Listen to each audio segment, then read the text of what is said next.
Olá, queridos, a paz do Senhor Jesus, tudo bem com vocês?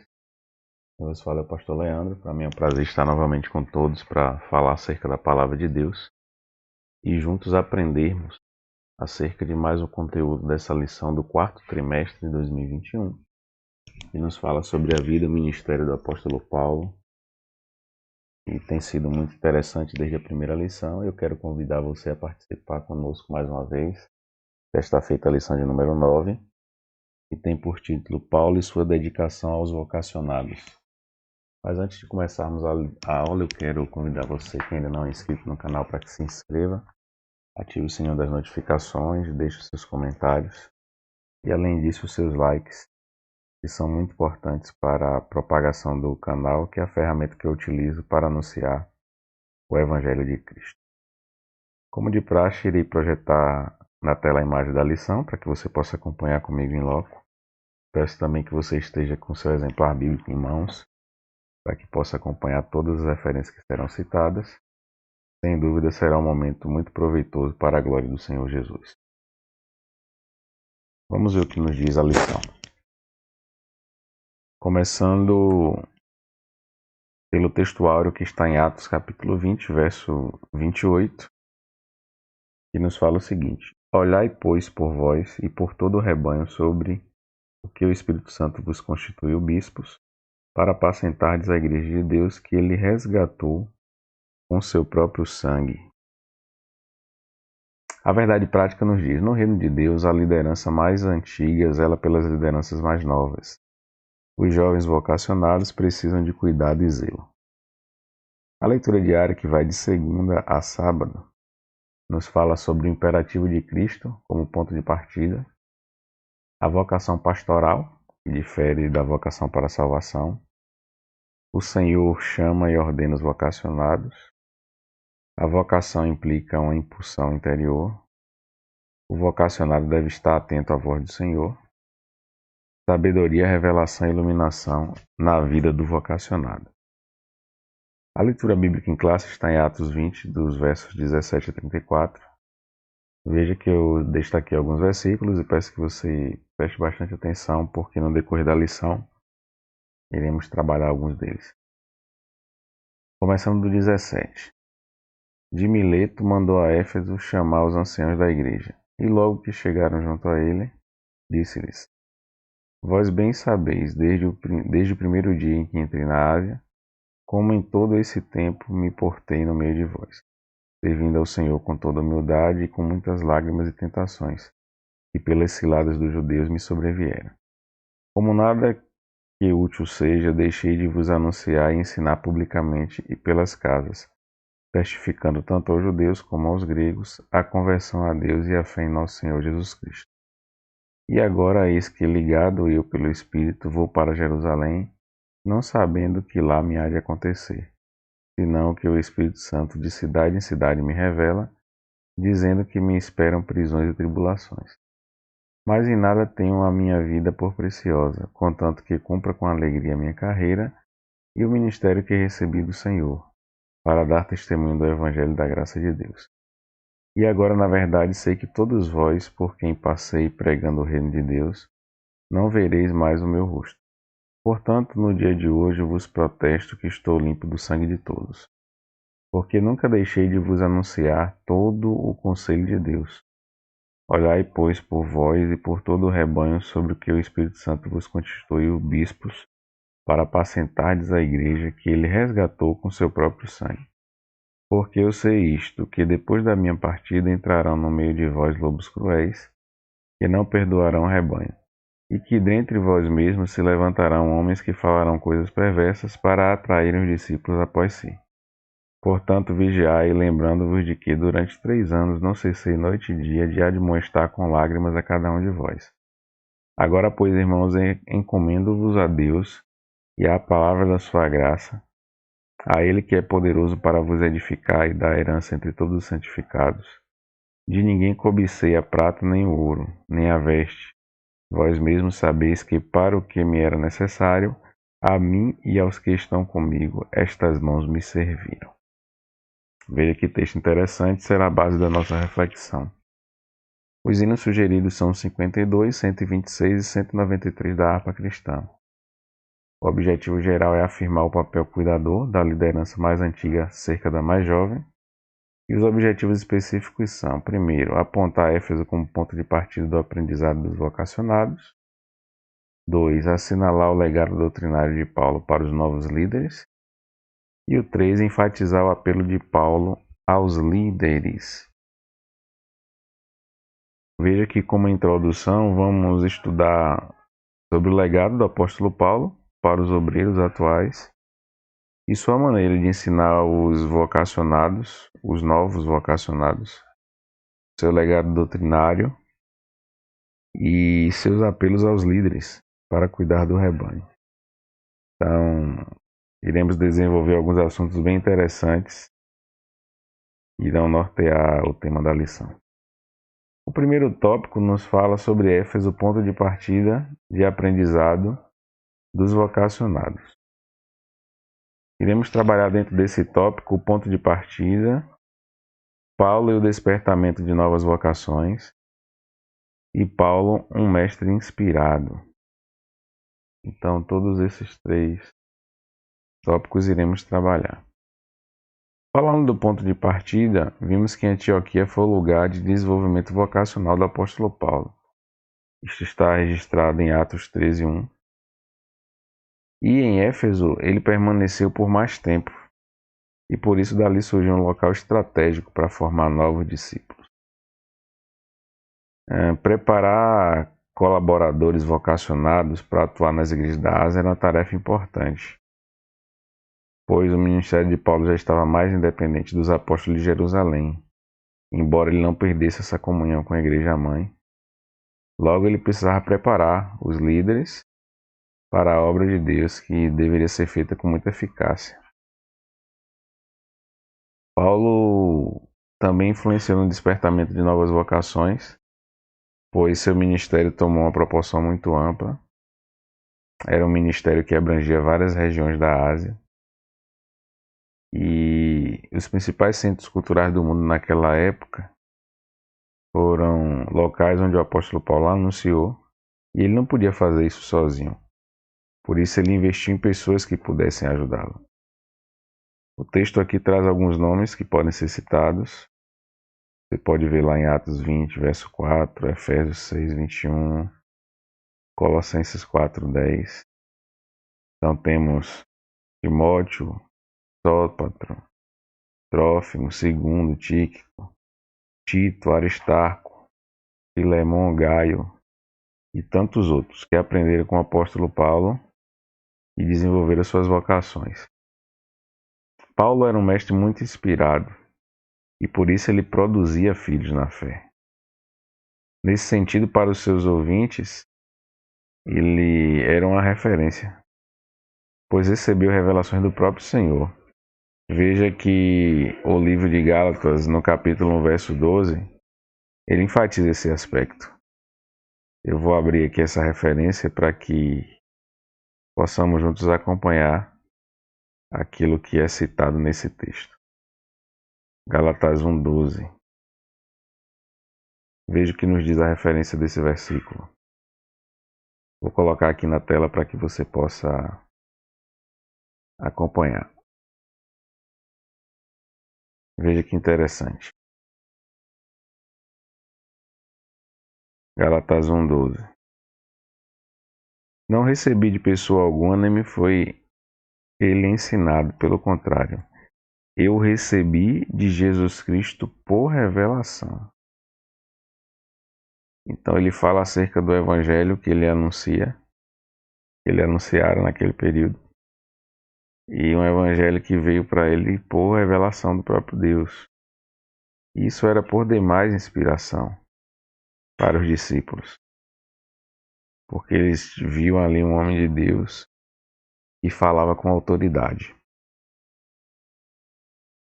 Ele ensinou através do seu exemplo, ensinou através da sua mensagem, se esforçou por despertar nos vocacionados o amor, a paixão pelas vidas, para que eles pudessem pastorear as igrejas locais.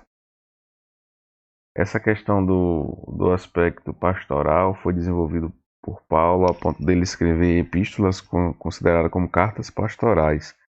Temos o exemplo de 1ª e 2ª Timóteo e Tito, que são cartas direcionadas aos pastores. Veja que em Timóteo ele fala, né? Timóteo, despertas o dom que é em ti, o qual foi dado através da imposição das minhas mãos. Exortando Timóteo para que tivessem coragem, porque Deus não havia dado o espírito de temor, mas de fortaleza, no sentido de exercer o seu ministério em detrimento das oposições que estavam surgindo.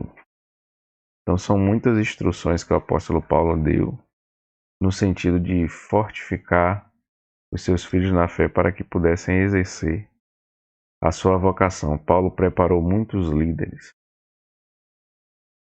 O legado doutrinário de Paulo para os novos líderes.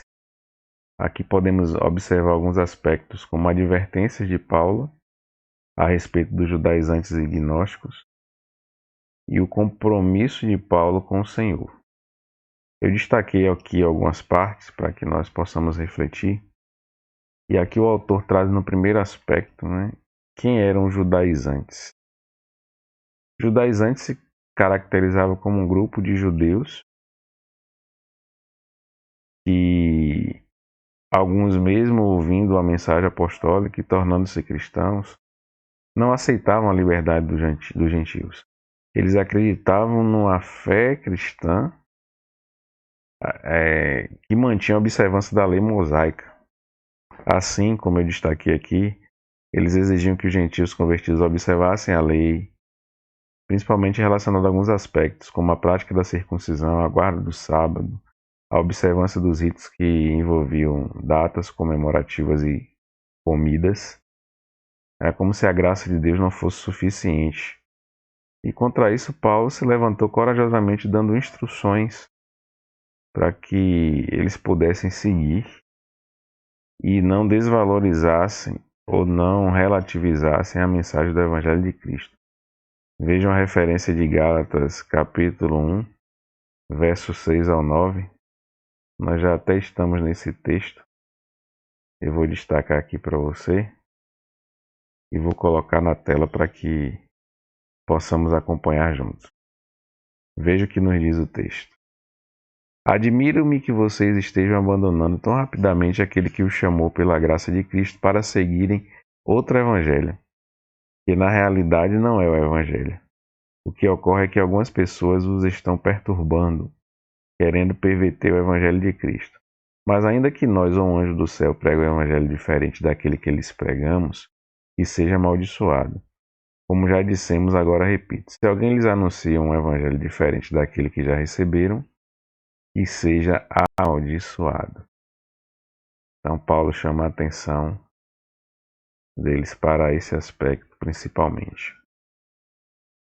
Um outro aspecto eram os gnósticos que estavam presentes ali e tentavam implementar sua mensagem relativizando a fé cristã e acrescentando elementos filosóficos a ela.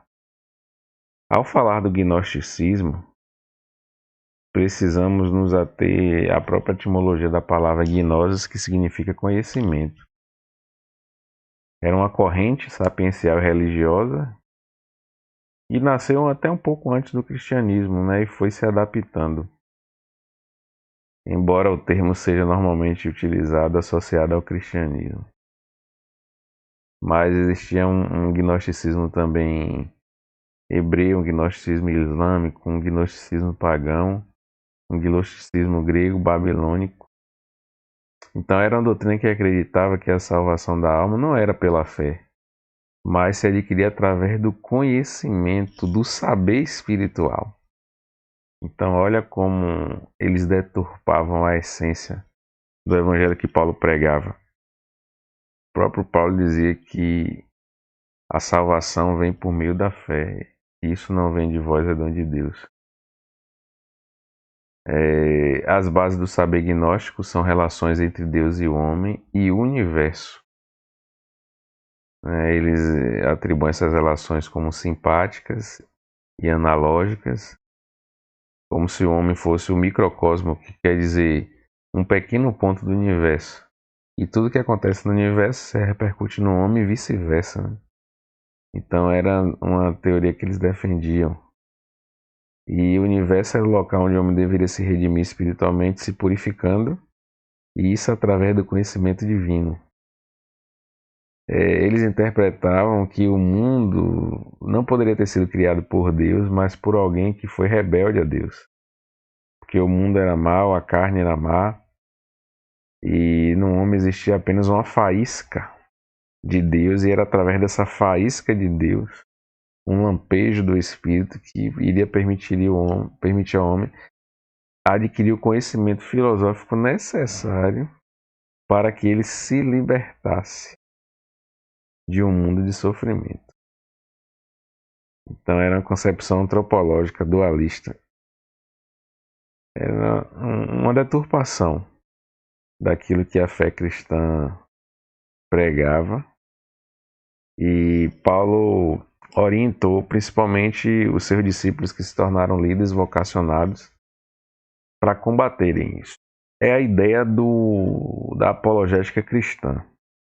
Nós precisamos estar firmes com o conhecimento da palavra a ponto de defender a nossa fé, embasado na Bíblia. Porque falsos mestres, falsos doutores, desde aquela época, já existiam, como existem hoje. E o gnosticismo foi um exemplo disso. Um outro aspecto era o compromisso de Paulo com o Senhor. Paulo não se preocupava apenas em lidar com falsos ensinos. Ele se preocupava em viver de maneira coerente com o que ele ensinava. Esse é um dos fatores importantíssimos no seu ministério. Por isso sua vida era sem ostentação, pois desejava refletir a humildade de Cristo. O objetivo de Paulo era deixar um testemunho de amor ao Senhor e à sua igreja. E precisamos aprender com esse exemplo. Retornando um pouco lá ao texto que nós lemos, em Atos 20:18, que eu destaquei para vocês, veja como ele fala aqui nesse versículo.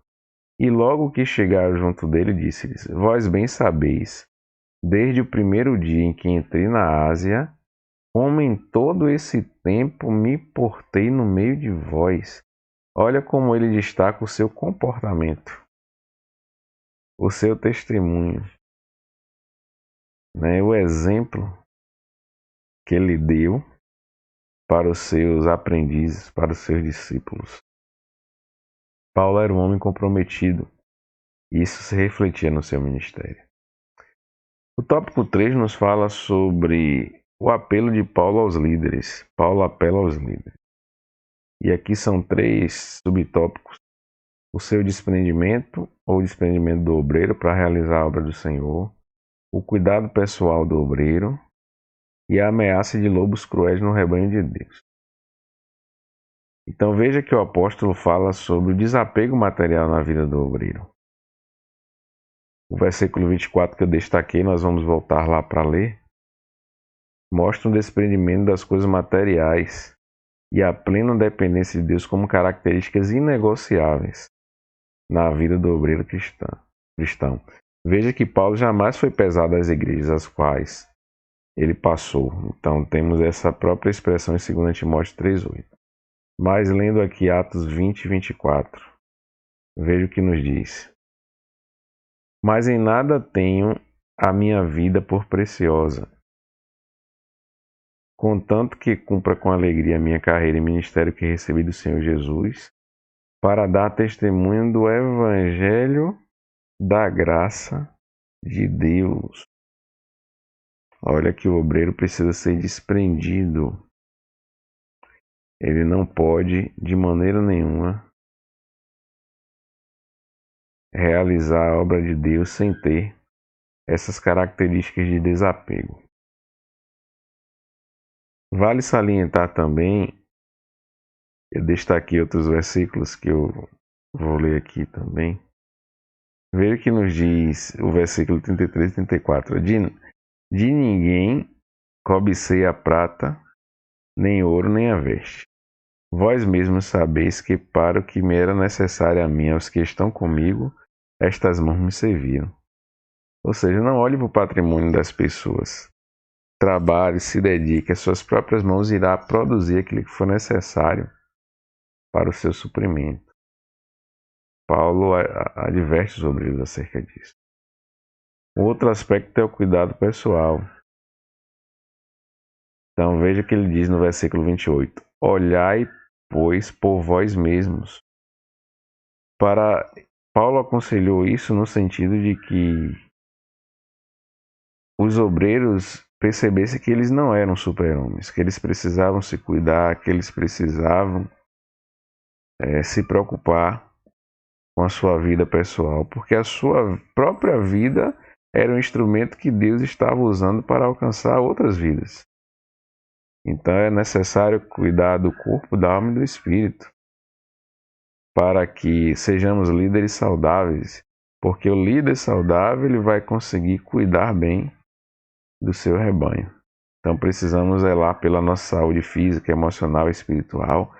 Paulo já admoestou no passado e isso serve de exemplo para nós hoje. Tem obreiros que cuidam apenas da parte física, tem obreiros que cuidam apenas da parte espiritual, tem obreiros que cuidam apenas da parte emocional.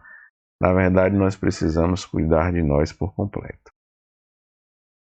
Um outro aspecto é a ameaça de lobos cruéis no rebanho de Deus. Então, versos 29 e 30, deixa eu ler para você, como citamos no início. Veja o que ele diz aqui, ó. Porque eu sei isto, que depois da minha partida entrarão no meio de vós lobos cruéis, que não perdoarão o rebanho, e que dentre vós mesmos se levantarão homens que falarão coisas perversas, para atraírem os discípulos após si. Então, essa é uma guerra que nós travamos hoje, que já vinha sendo travada no passado.